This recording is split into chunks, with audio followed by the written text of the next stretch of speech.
Pernah nggak sih kamu ngerasa gitu? Lagi iseng-iseng buka media sosial, terus kepikiran, kok kayaknya hidup semua orang tuh sempurna banget ya?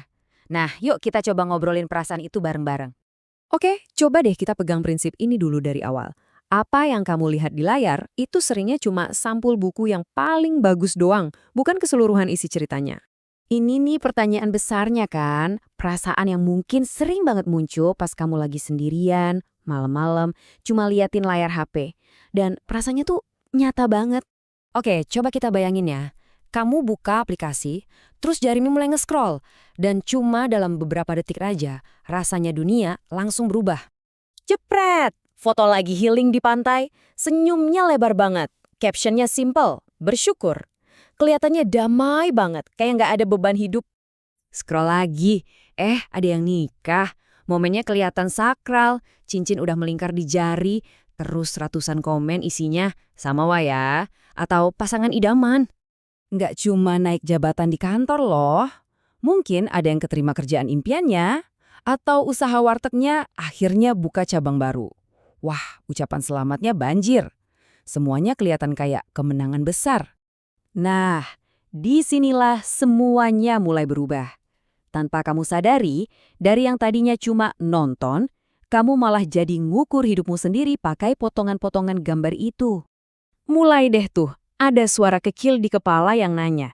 Pertanyaan yang bikin ragu sama diri sendiri, kenapa ya mereka kayaknya maju terus, sementara aku rasanya stuck di sini-sini aja? Ini dia kuncinya. Anggap aja media sosial itu kayak panggung. Semua orang itu aktor sekaligus sutradara untuk filmnya sendiri. Jadi, ya mereka cuma bakal nampilin adegan-adegan terbaiknya aja, yang udah diedit bagus, yang mereka pengen kamu lihat. Coba deh kita lihat perbandingannya. Di satu sisi, yang kelihatan itu momen terbaik.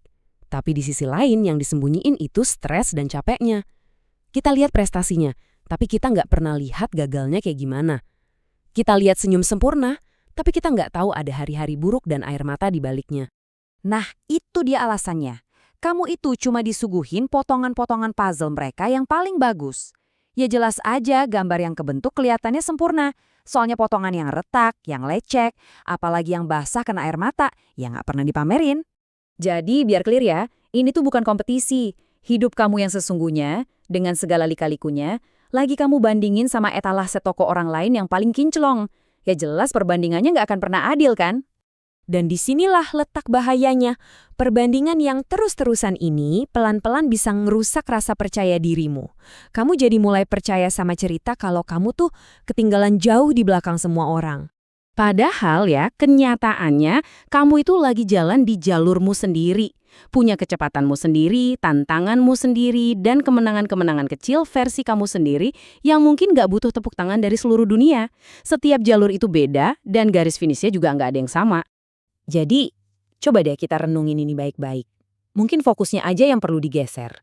Mungkin yang perlu dibenerin itu bukan hidup kamu, tapi kebiasaan buat terus-terusan ngintip halaman buku orang lain, sampai lupa nulis cerita di bukumu sendiri. Nah, sekarang pertanyaan ini buat kamu. Coba jawab jujur deh. Pernah nggak sih ngerasa ketinggalan gara-gara media sosial?